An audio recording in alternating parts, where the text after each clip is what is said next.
From the misty Pacific coast to the rugged Cascade Mountains and beyond to the high desert in the east.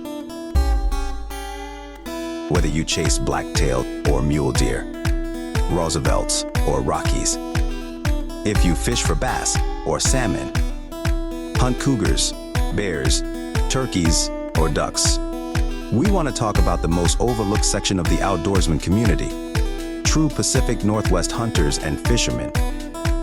You have found the podcast for you.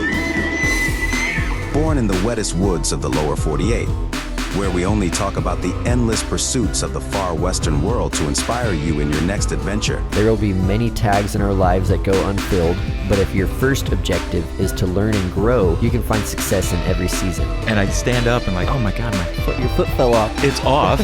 Can't find it. And ask the big questions about what truly motivates our life in the wild. I believe that God gave us the ability to do this. You go from plodding along and not really living to living the full, abundant life that He has for you now. You are listening to the Oregon First Hunting and Fishing Podcast.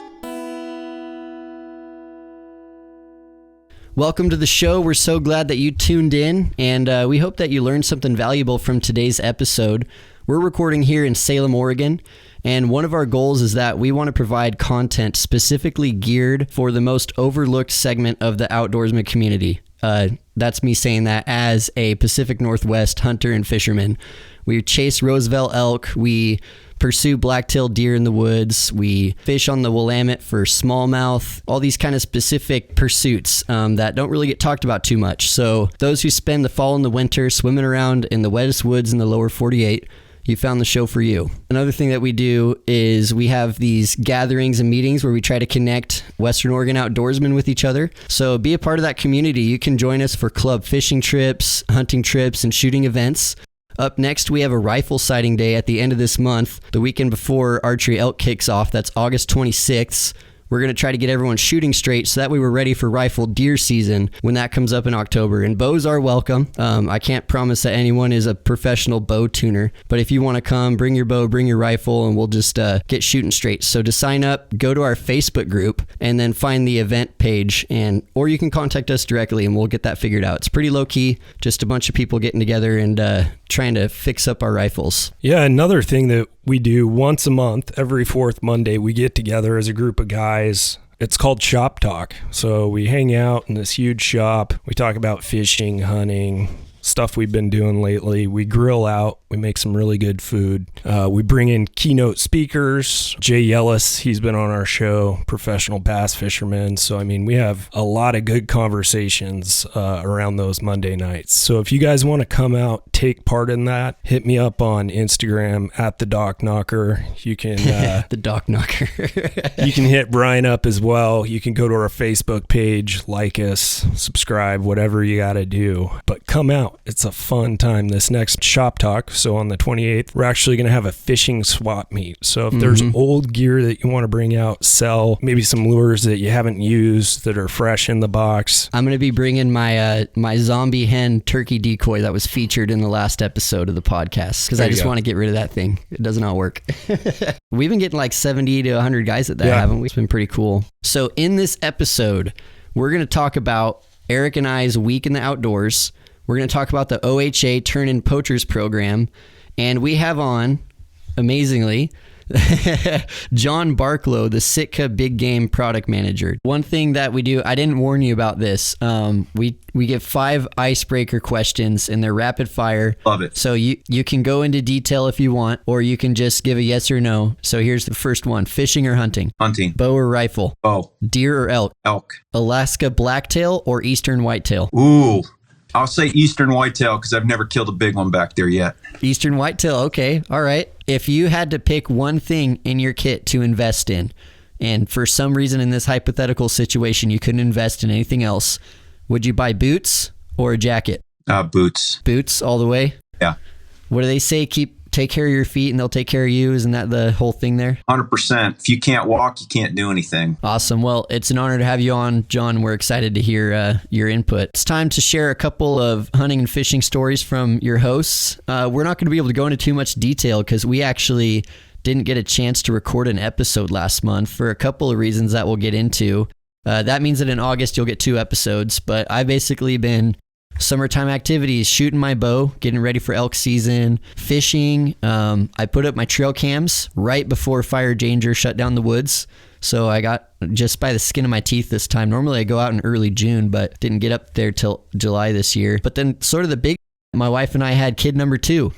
So I am 6 days in to, that messes with your sleep schedule, messes with your everything schedule. But, that's sort of the big things going on that sometimes makes the show hard to keep it going on a regular schedule. Well, and you had a girl. So and I had a girl, that's that's a game changer right there. Yep. So I have a boy and a girl now. Outstanding. But yeah. Yeah, I guess, let's see, since we talked last time, I've been fishing quite a bit on the river.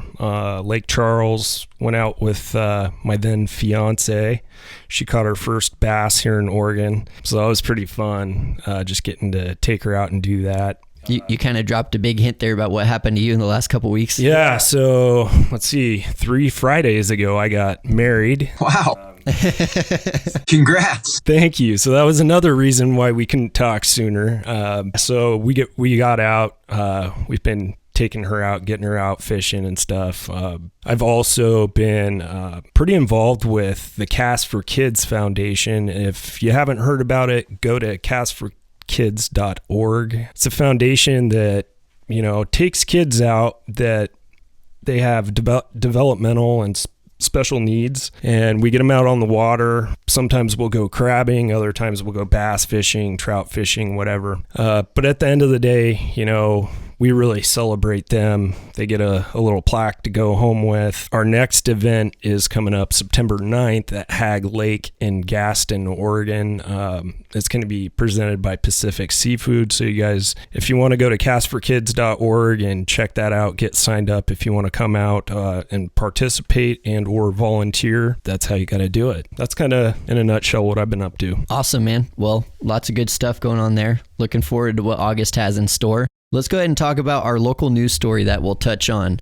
This is pretty cool. For those of you who aren't aware of the Turn-In Poachers program or the TIP program, it's I didn't know this until recently, but Oregon State Police works with Oregon Hunters Association to provide this service where if someone sees either suspicious behavior or they see poaching behavior going on, they can call this TIP hotline and report it. That way the state police can enforce easier.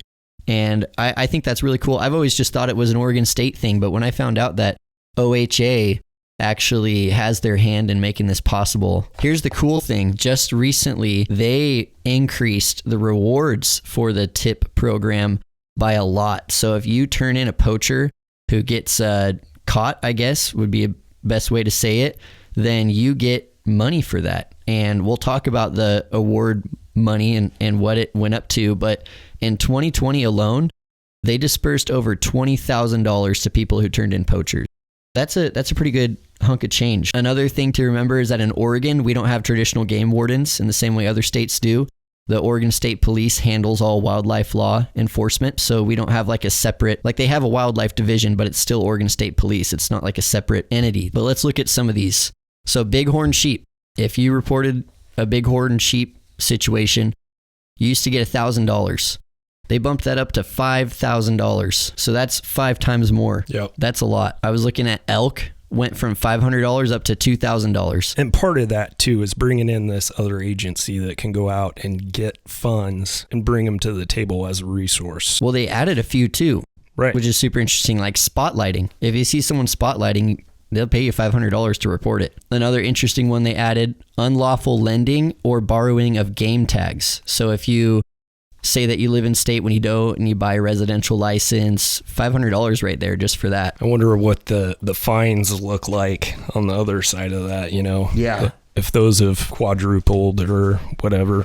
In some instances, doubling it. But, yeah, it'd be interesting. Do you know what I noticed in this, which might be kind of a hat tip? The rates for bear, cougar, and wolf only went up by, they didn't go up at all.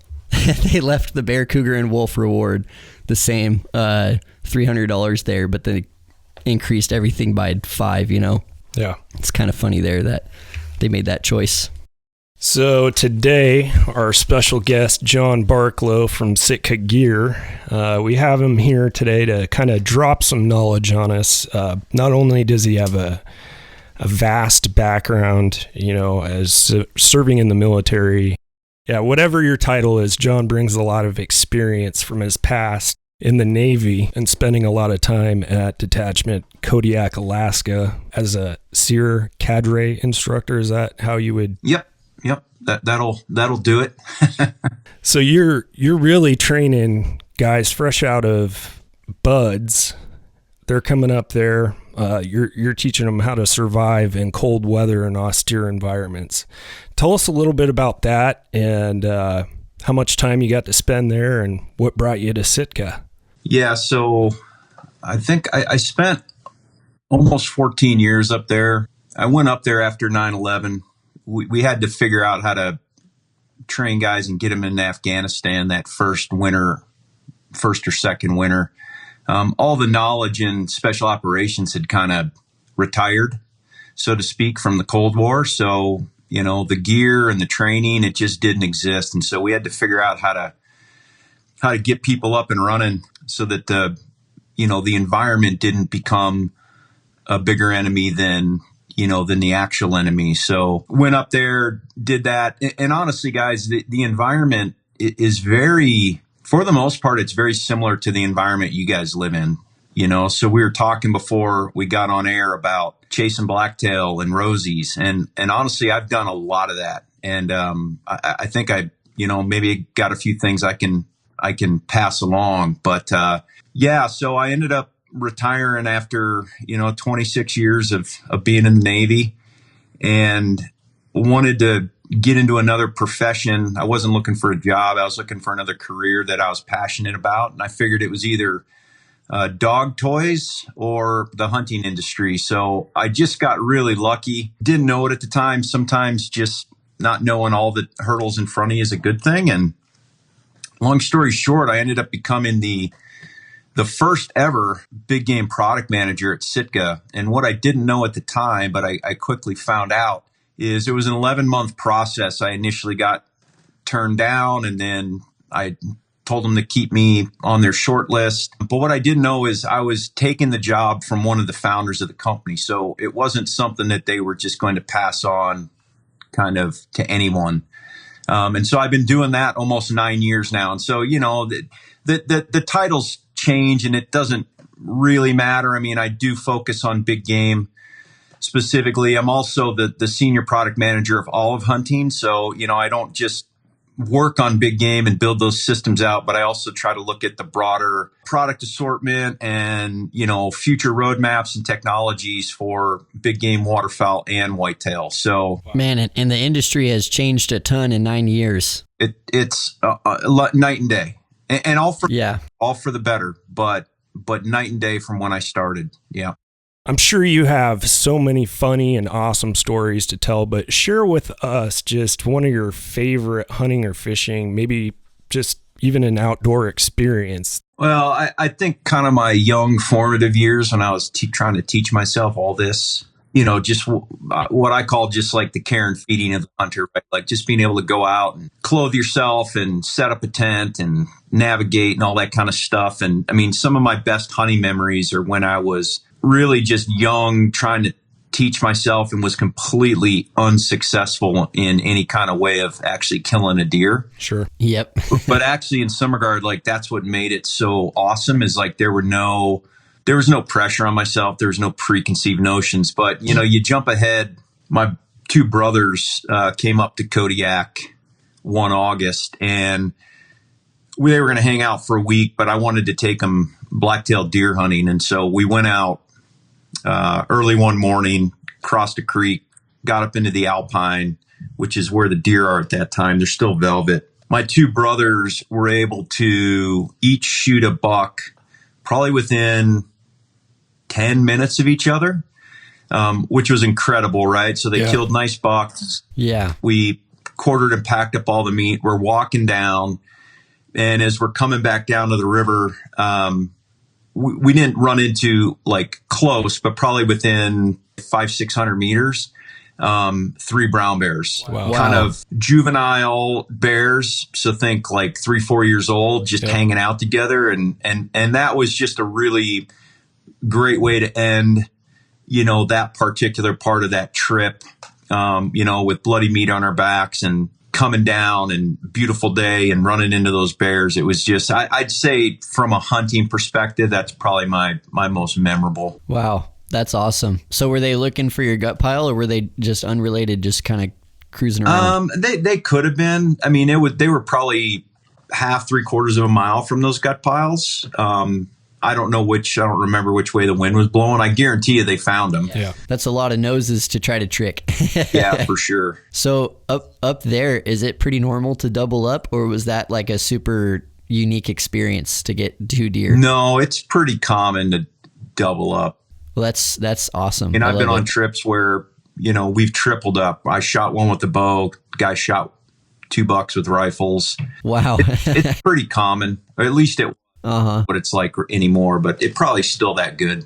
So when you were up there, did you get to have a resident tag, or how did that work? Yeah. As a member of the military, you can claim any state you want as your home of residence. So moving up there, at one point I was an Oregon resident because my wife is from the Portland area, but oh, really? Okay. Yeah, but it made sense to become an Alaskan resident and then get all those benefits, hunting for sure. Yeah, that's awesome.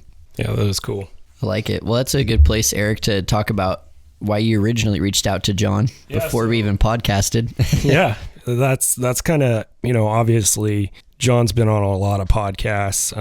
Obviously, I'm a big supporter of Black Rifle Coffee, what they do, and just who they are as people.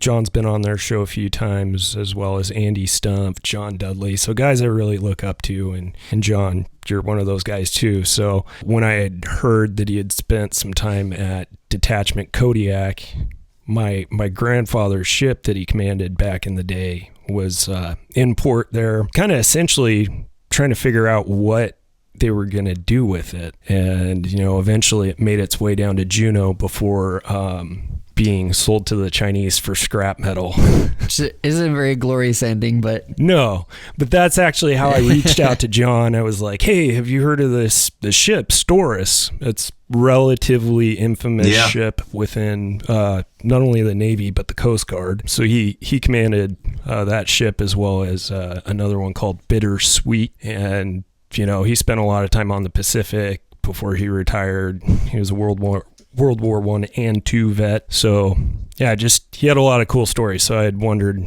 I wonder if John Barklow ever saw the ship. Yeah, I can't remember. I mean, it's very famous, and it saved a lot of lives and boats over the years. I mean, a long career. I don't know if they actually decommissioned that when I was still up there or soon thereafter when I left in 2014. But yeah, no, it was definitely there and in service for quite a long time. Yeah, definitely a cool ship. If any of you listeners out there want to just hear of a cool story about Storus, I mean, you could go on YouTube and watch the video. It's kind of nerdy, but obviously it's close to my heart. So yeah, so that's how I reached out to John. We really appreciate you sit down with us and talk to us about a bunch of different stuff, not just hunting. We want to talk about camo, kind of where it's gone over the last 10 years, how drastic patterns have changed. It used to be like real tree, mossy oak breakup, kind of crappy patterns. I killed deer with them though.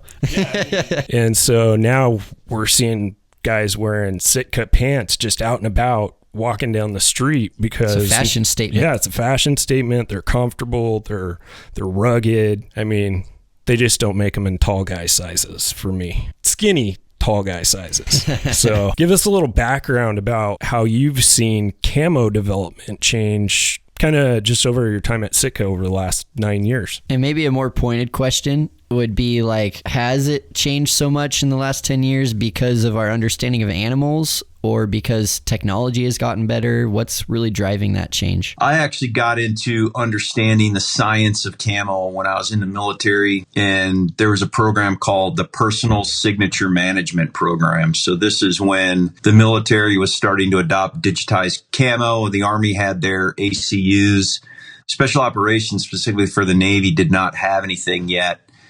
And so I got involved in a very small part with this PSM program. And so kind of had a pretty good understanding and actually worked with some of the same scientists that Sitka had when they came up with the first optifade pattern. So certainly understood the science, got to Sitka, nothing really had changed there. I realized that for the big game hunter, you know, especially where you guys live and where I came from, like we needed a green pattern.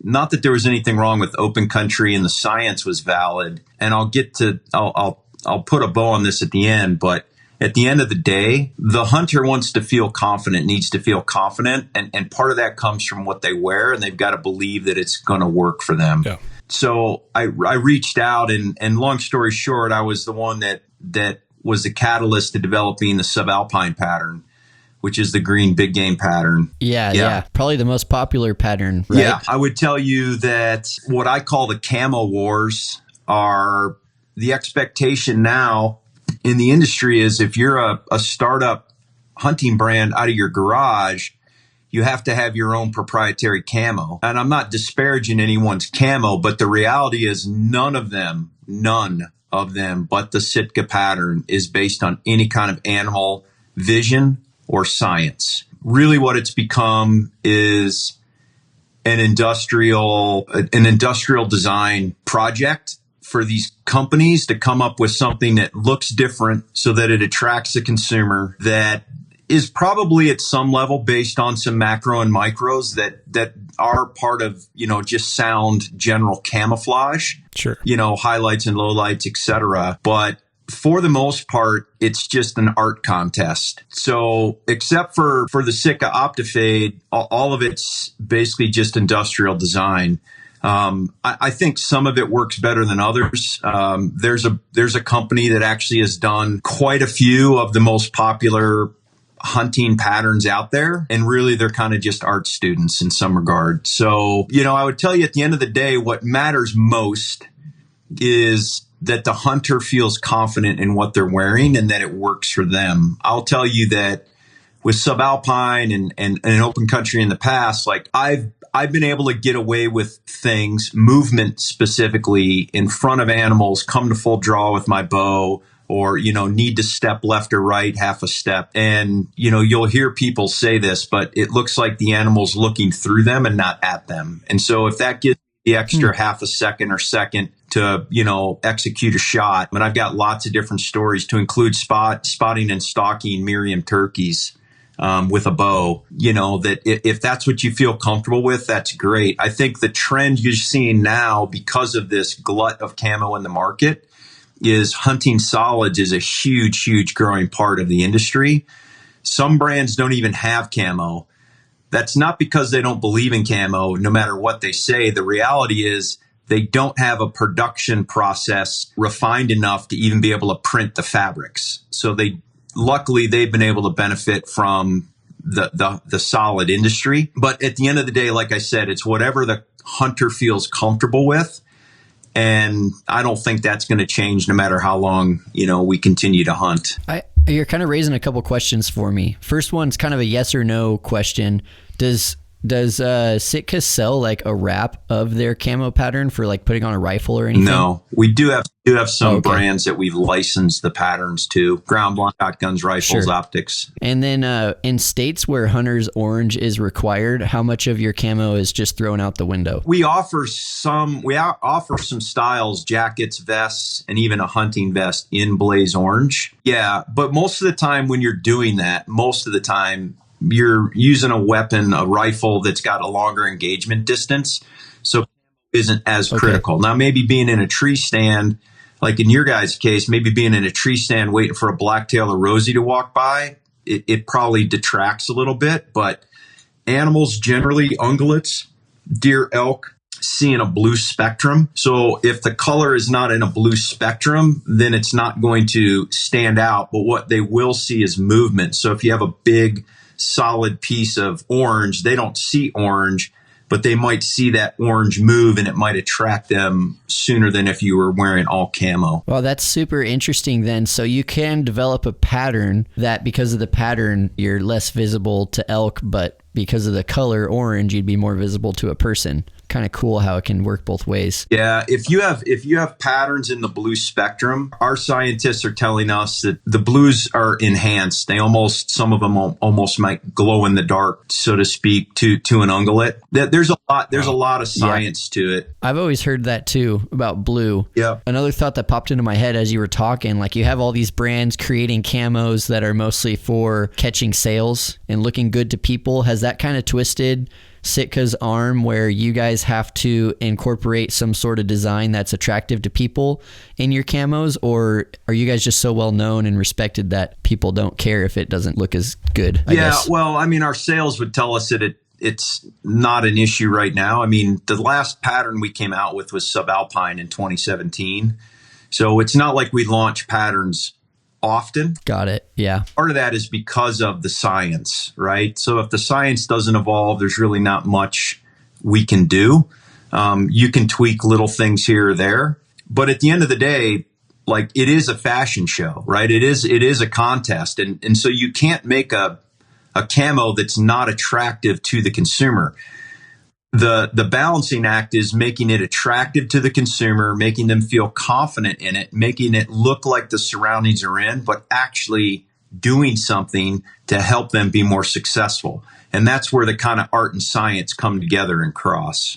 So in a world where you did not need to worry about the art of it at all, could you design a far better camo, or is the art side of it that's attractive to people not detracting from it that much? Yeah, no, we couldn't. I don't think we can develop anything better than what we've got right now. There's a lot, the macro and micro that I've talked about. There's also the density and color, right? So if white's the lightest color and black's the darkest, it's how you blend different colors to build contrast or depth into a pattern. So based on the science, we know that the animal doesn't see two-dimensional, he's seeing three-dimensional. And so you don't look like, the whole idea of any kind of camouflage is to break up the human outline.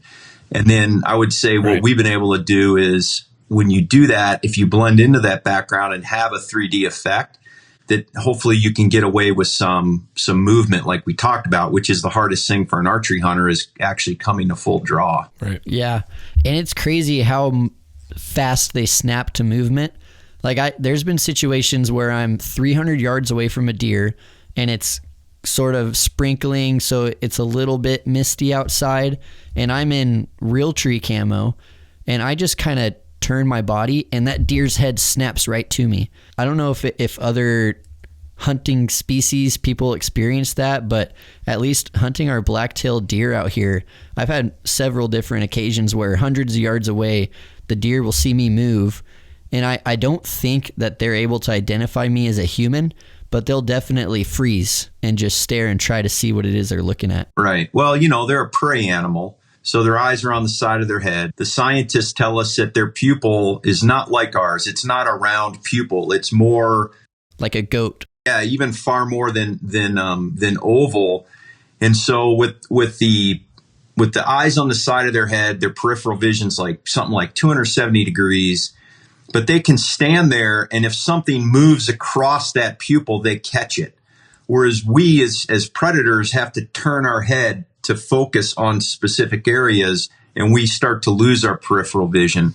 So the thing you're really trying to initially, quote, fool the animal with is movement, right? So bringing the rifle up, bringing the shotgun up, bringing the bow up, taking the step to the left or right to get that shot past the tree. That animal is built, nature's designed those animals to survive and pick up movement very, very quickly. Yeah. Yeah. So the ungulate vision, you bring that up. So why do you differentiate camo for a whitetail versus, say, camo for an elk? Yeah, I would tell you that as a general statement, we've made it more complicated than it needs to be. But I think that's in hindsight. But I'll tell you the reason was, it's because of what we'll call engagement angle, right? So specifically for whitetail, elevated 2 is the pattern, right?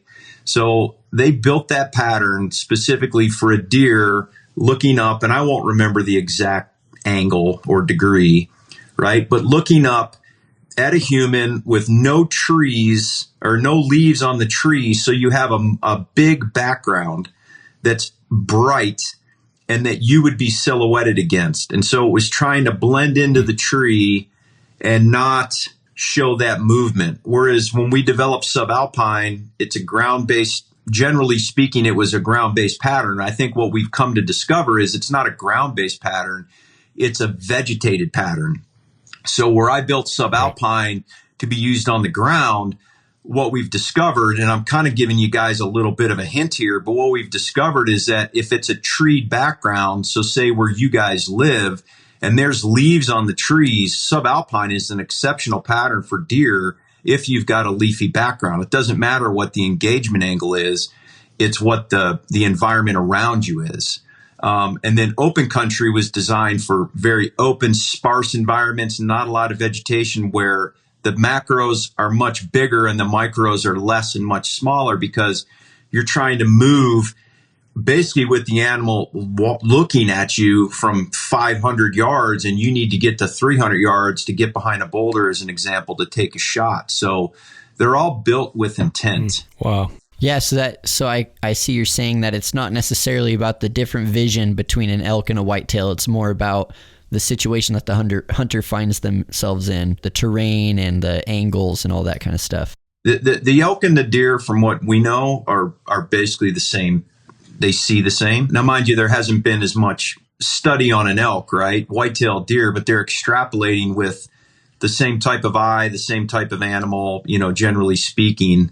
So it's not species specific, it's environment. And I mean, an elk's eye is way bigger, so I wonder just how different. And their head's higher off the ground too. What about bear and cougar? Because cougar, they have some crazy, not only night vision, but crazy vision during the day. And then, you have a bear, which its primary sense is going to be its nose. So. Yeah, their eyes are small. Yeah. Yeah. I don't know if we know anything about, if we do, it's not coming to my mind, but I don't know how much scientists have studied bear. I certainly don't think they've studied cougar that I know of. I can tell you my experience hunting bears is bears do have small eyes, and you can get away with a lot of movement because of that. They're also a predator, right? So their eyes are on the front of their head. I think we know more about turkey vision than we do bear cougar. They have exceptional vision. They see in color. It's quite the feat to fool them. Has Sitka gotten a lot of attention from turkey hunters? Yeah, it's been a huge success so far. Cool. Yeah, you see turkey on the wall behind me. Yeah, it was my first turkey. America, second only to whitetail, is turkey hunters as far as number of hunters, time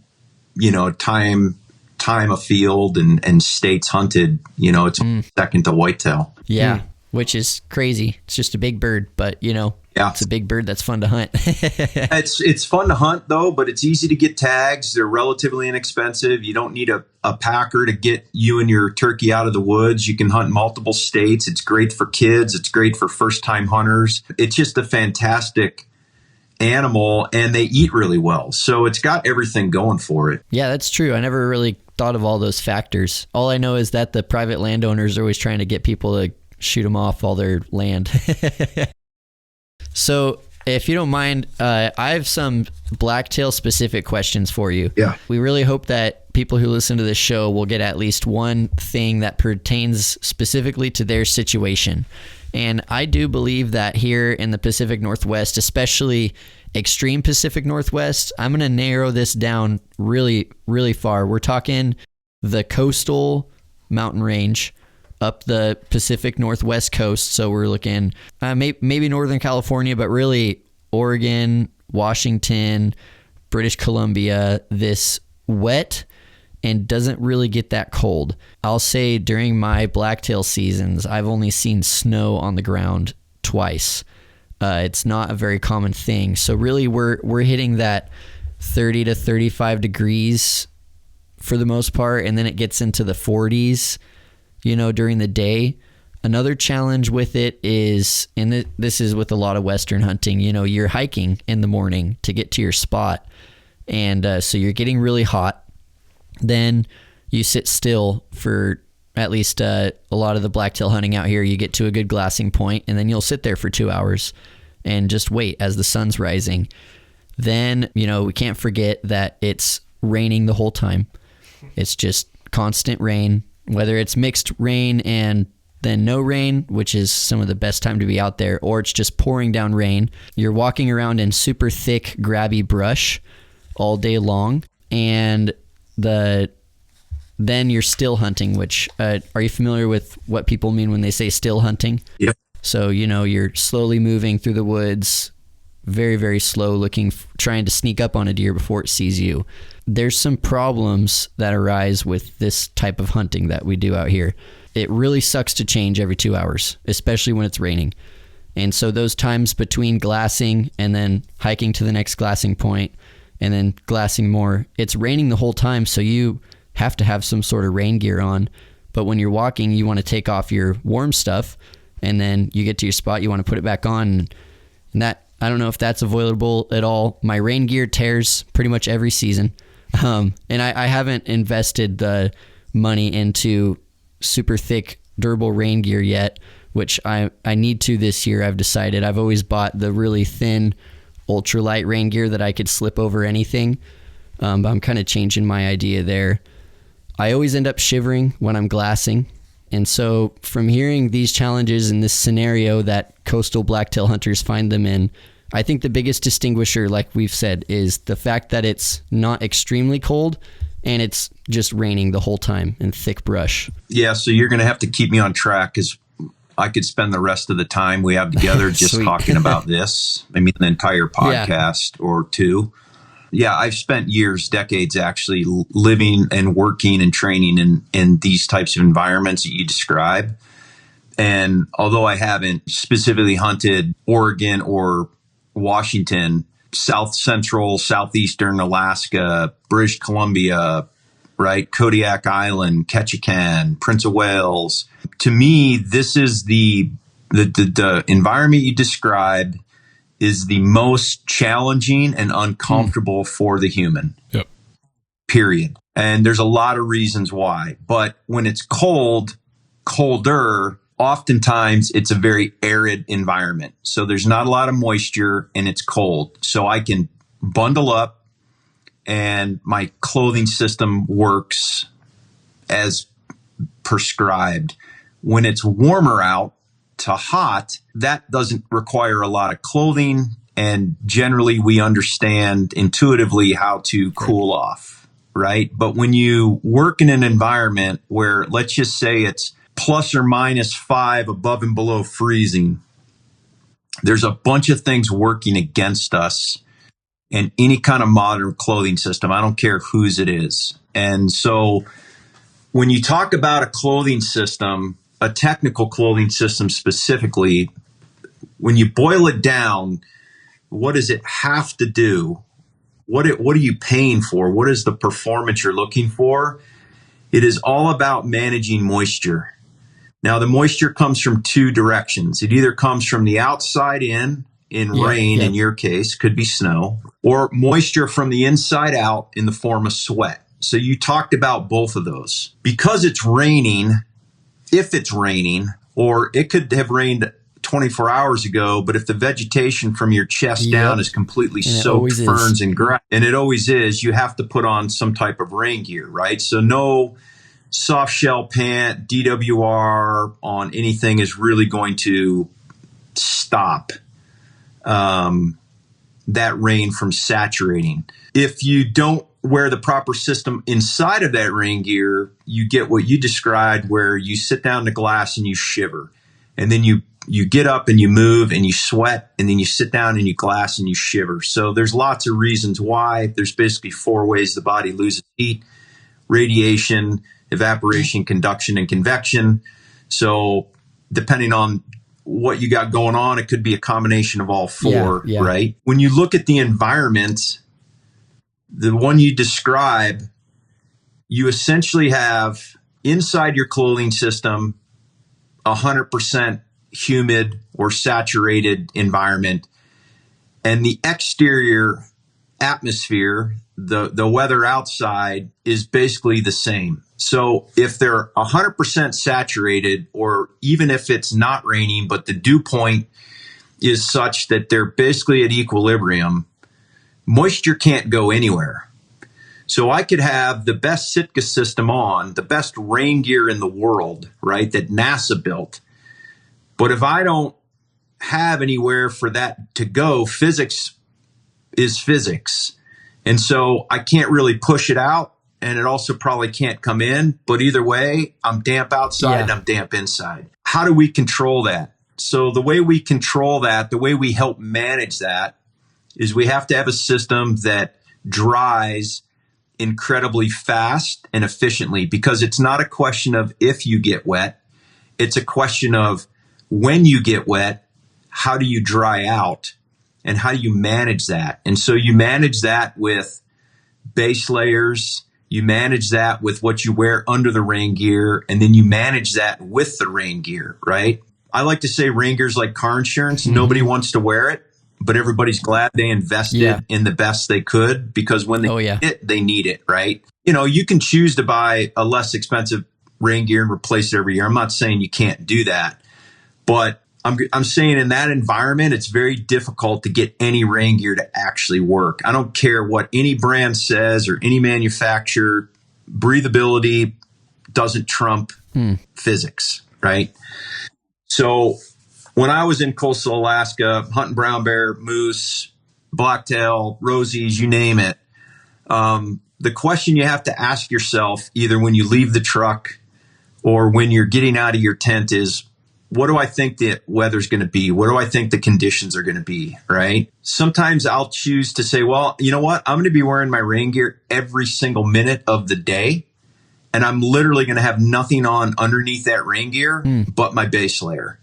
I'm not going to have hunting pants. I'm not going to have a mid layer. I'm going to have nothing but a base layer, because I know that, one, it's going to manage moisture and dry quick when I stop. And two, when I do stop and I'm not moving and generating heat, I can put something on underneath that rain gear if it's still raining, right? Depending on what that is, just say a puffy jacket, to trap my body heat, dry out that base layer, keep my skin dry, trap my body heat. The rain gear is going to protect me from the wind and the wetness, right? Or I sit there and say it's not raining, but it's a humid atmosphere. It's kind of muggy. It's that 32, 35-ish. I can't put on a lot of clothes, because I know that as soon as I start to move under burden, I'm going to sweat my system out. And so I want to dress what's called comfortably cool, which is to wear as little clothing as possible. Now, in this case, you would have to wear hunting pants, etc., right? Understanding, though, that I'm just trying to manage my sweat so I don't dehydrate myself, that I don't overly wet out the system, but understanding that as soon as I stop to get behind the glass, as soon as I stop for a 10-minute break or do a map study or whatever the case may be, that I am going to have to immediately put on a layer to insulate and protect myself, trap that body heat, and let the system dry out, which is where the efficient part of the system comes from. And so it's a constant, conscious effort of on, off, regulating my pace, which is one thing we can control, how quickly we move, how much we sweat, and what we put on allows us to do that. And so although it's the most complicated, it's certainly not a environment for a, quote, beginner, right, to understand and fully take advantage of. But I would tell you that in that environment, because it's so difficult, that's where a technical clothing system used properly absolutely provides the most bang for the buck. So is there a system that you guys have that seems like it would be best for this type of environment? Or maybe do you recommend taking pieces of different systems to create the best sort of custom system for this type of terrain and environment? Yeah, I'll give you a Sitka system only because I know the names, and somebody can write these down and then they can go to brand X or Y, whichever they favor, and look for something similar. But I'll tell you the why behind it. So the very first and most critical layer of any clothing system is the base layer. So this is a layer that goes directly next to your skin, right? Some may call it long underwear.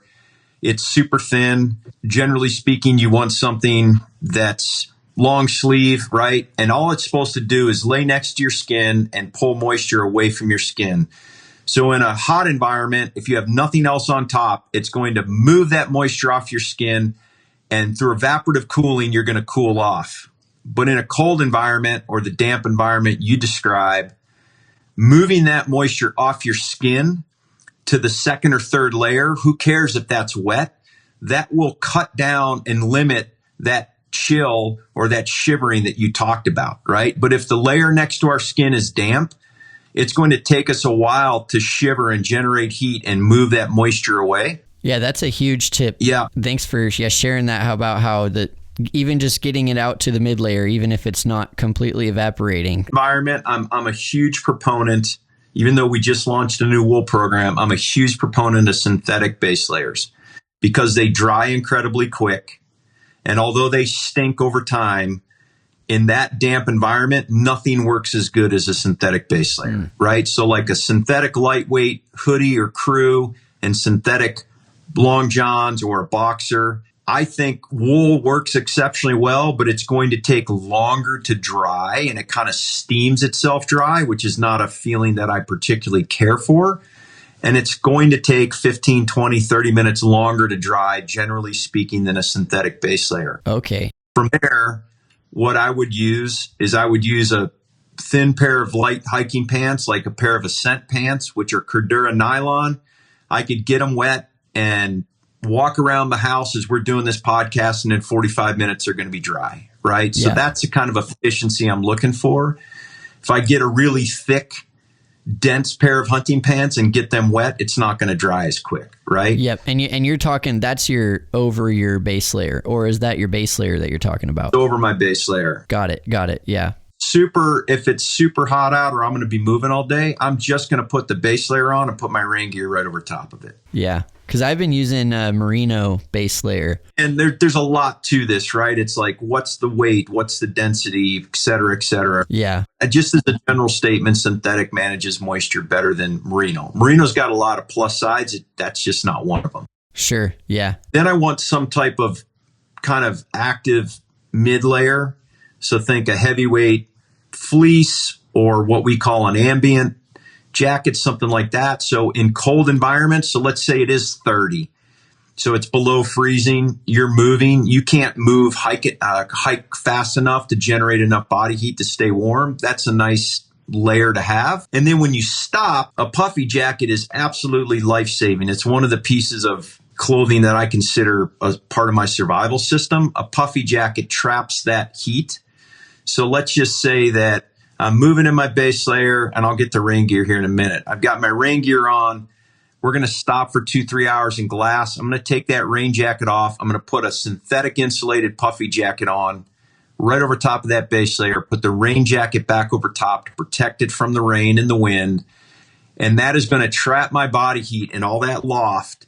And that moisture is going to move right off my base layer into that insulation, which is built to manage moisture. I've been out 5, 6, 10 days, and that jacket just keeps getting a little heavier and a little damper every day, and it just keeps me warm. Wow, okay. But without that, you're going to shiver, right? Without that moisture, your body heat, which you need to be very stingy with, is just going to dissipate to the atmosphere. The only way to get warm is to move or to eat, or a combination of both, right? So I'm going to lose my focus. We're not going to glass. We're not going to pay attention to what we're doing. We're just going to want to keep hiking, etc. Right? Yeah. Could I ask a question really fast?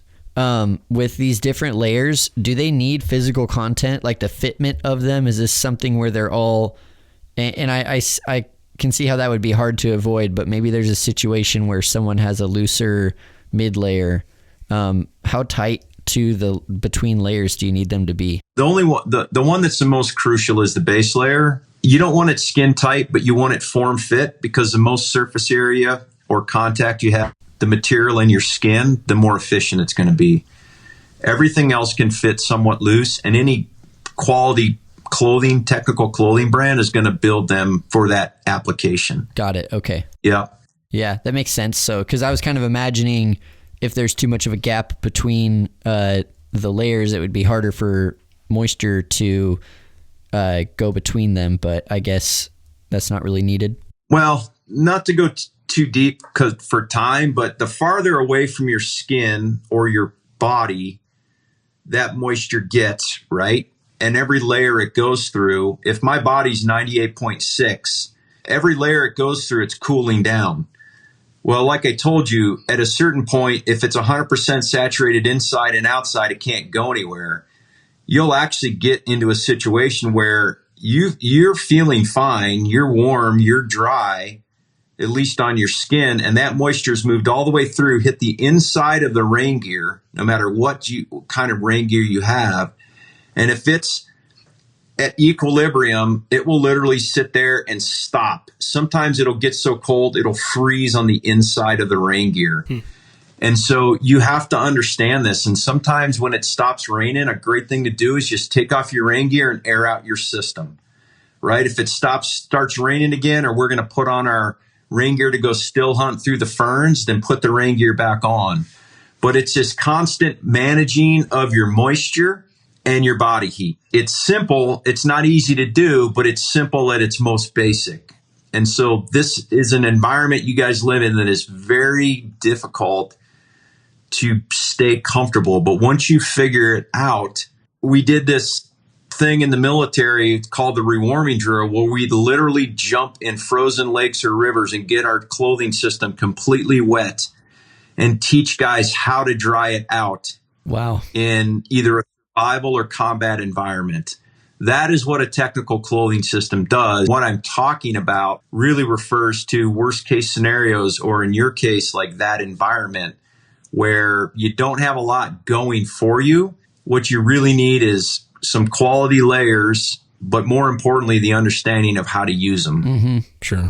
Well, that's super helpful information. I'm paying attention to the time, and I have more questions I could ask and I'd like to ask, but Well, we have a follow-up podcast to this. Oh, yeah. That'd be awesome. I mean, I used to teach an 8-hour course just on this alone. Yeah. I'll save my other organ-specific questions for another time. How's that? Okay.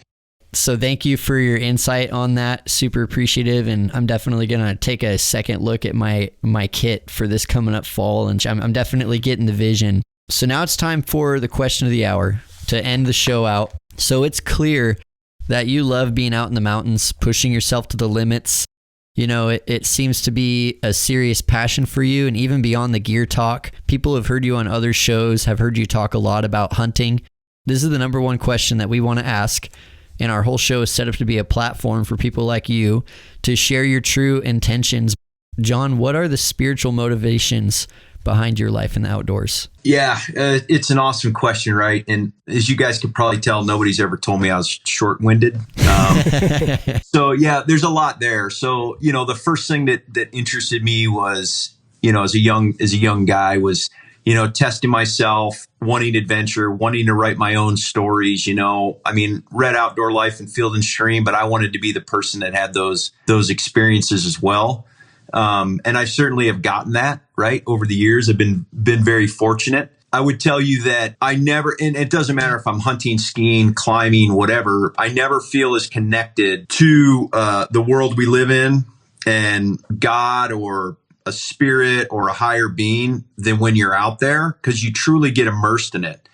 And you realize that, especially hunting, but even like skiing, like I'm tuned into the snow crystals and the wind, right? And the wind through the trees, but hunting, you're like clued in all these animals and like the dirt and the different smells and the sounds, and like you realize that there's a whole world out there that's much bigger than the one we like to think is the only one that matters, which is, our little world. Yeah. So I think it's amazing to go out there, be humbled, understand that this stuff exists and goes on if we are aware of it or not. Yeah. And, it kind of becomes like, my church or the place where I can go and just like decompress a little bit and put things back into perspective. I truly love the challenge of training and preparing and testing myself and all those things. I love the animals. Some hunters or some people that don't hunt, they don't understand that, like, we love the animals. I mean, we talked about in the beginning of the show, it's like we're out there to protect these animals, but we also want to kind of pit our skills against them, because I always wanted to be very self-sufficient, right? And have those skills that, although we don't need them a lot anymore, to understand that I still have them and that I was capable of. And then being able to bring that meat home and share it with family and friends, and like understand that cycle of life that very few people truly understand. When you put all that together, it becomes this very powerful emotional and spiritual experience, right? And where I live now, and what I've done and where I've lived, the mountains are kind of my church, so to speak. But I love in November, because of where I grew up in Ohio, like I've got to go sit in a tree stand and hunt whitetails, right? And just that, like slowing down and not worrying about as much about my fitness and my food and all these things we just described about clothing systems, and just be able to take it all in and enjoy it. And that's like more of a mental challenge than a physical. To me, it's just, I in a lot of regards, I feel sorry for people that haven't had the opportunity to experience it. There's a couple of things you said that really resonate with me, like how you talked about the love of the animal. And that's the thing that a lot of non-hunters don't understand, like you said, about how can we love these creatures that we're going out to kill. But man, that's anytime I hear someone talking about like whack them and stack them, or just going out there to kill, if it's brown it's down kind of mentality, it makes me very uncomfortable, because there's something so intimate when I do successfully harvest an animal after spending all this time studying it, spending years gathering knowledge and know-how on how to even get into the situation where you get to harvest an animal. Then not only the accomplishment of that, but to recognize that you have taken the life of this living creature. You get to eat the meat that you procured for yourself in the wilderness. And you don't think about that. The analogy we always use is you don't think about that when you microwave a Hot Pocket, Yeah. And how I don't think there's a more intimate relationship you can have with an animal than harvesting it and eating it and tapping into that primal part of your identity as a human being. Yeah, I mean, we learn how to speak their language, right? We learn their traits and habits and what they eat and where they are at certain times of year and what different weather and moon phases do to them. Like, it's a lifelong study, and people think that, oh, you're a deer hunter, so you know how to hunt elk, or you're an elk hunter, so you know how to hunt bear. And it's like, man, those animals are so totally different. Yeah. Their behaviors and their senses and things like that, right? So yeah, to me, it's far more than, I mean, this is not and you'll hear people talk about this, but this isn't a sport to me. This isn't an activity. This isn't something I do on my vacation. Like, it really begins to be part of who you are, right? Yeah. I'm constantly either training about it, thinking about it, trying to educate others about it, to go and have these amazing experiences, to me anyways, just enrich my life and help me get through some of the times where I'm like, man, I do not want to be sitting in this office for the next 5. And then another thing that you talked about too, which I'm a Christian, I believe in a God, and I feel so aware and connected with God when I'm out there in the woods. And for me, it's seeing the transformation of a leaf budding and growing. It's seeing the sunsets, the sun rising. It's seeing a fawn grow into a deer. It just amazes me, and points to the glory of God, and I heard you mention that you also see that some sort of God figure in it, and I don't think I've met someone yet who's spent a life in the outdoors who has experienced those amazing sights where things are so much bigger and out of your control than you, who hasn't had some sort of an idea of something bigger than them. just from observing that over a lifetime. Yeah, I've never felt as small and inconsequential and humble as, walking into the mountains with a bow in my hand, or getting dropped off by a float plane in the middle of nowhere, and that true silence you hear for the first time ever in your life. Yeah. Just realize how ridiculous a notion it is to think that, my life, or like what we're doing on this earth, or, some BS at work, like actually matters. Cause in the grand scheme of things, it matters not at all. And I think that's good. I think that's healthy for humans to kind of understand and learn about yourself, and that you're not maybe as, speaking for myself, as cool or as talented as I think I am.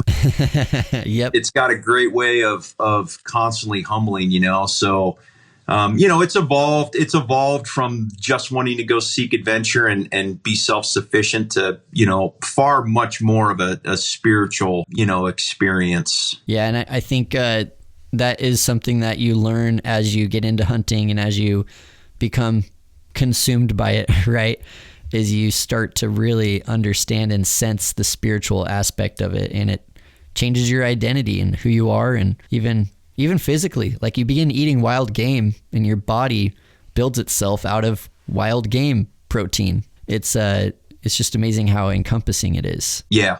Yeah, it's a great way of life, and I think all of us are, encouraging other people to go out and discover it for themselves. Well, John, do you have any final thoughts, or Eric, before we wrap this up? If people wanted to follow you on social media or look at your website, go ahead and plug some of those things for yourself, so that people can kind of learn more about John Barklow and what you do, and just your vast background. Yeah, no, I appreciate that. So I'm on Instagram. I'm kind of a begrudging participant, but I try to post something educational once a week to my profile. It's at @Barklow. I also have a website, Knowledge from Storms. So that's where people can go and read all my newsletters or subscribe. I've got a trip planning PDF. There's a link to my first course I built with Outdoor Class. So it's a video course. It's an online video course. Backcountry mission planning. And really my whole platform is to give back, because I realize that I've been blessed to have amazing experiences and gotten to live the life that I dreamed as a kid. However it transpired, I got here.